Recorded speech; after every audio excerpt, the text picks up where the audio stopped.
Religious leaders are playing it safe when it comes to reopening churches, despite the governor allowing churches to operate with limits.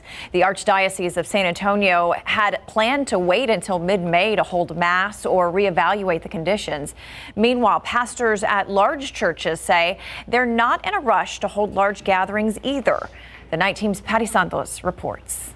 We want to be really careful to make sure that we're not the cause of a spike in cases again. Some 2,000 years ago, First Baptist Church of San Antonio Pastor Chris Johnson says everyone is longing to worship together at church again, but congregations need to be cautious. What we're sensing and what First Baptist is sensing is that we need to wait, and we're going to wait and see what's best for us and what might be the safest for us. The governor has already given the okay for churches to gather with restrictions in place that comply with social distancing practices and look out for the most vulnerable. City health experts say based on local data, they recommend that churches wait a bit longer to hold services. while we were still sinners, Although Pastor Johnson says based on how well his congregation is responding to online service streaming, TV worship, and the group meetings on Zoom, they're not in a rush. Our numbers have been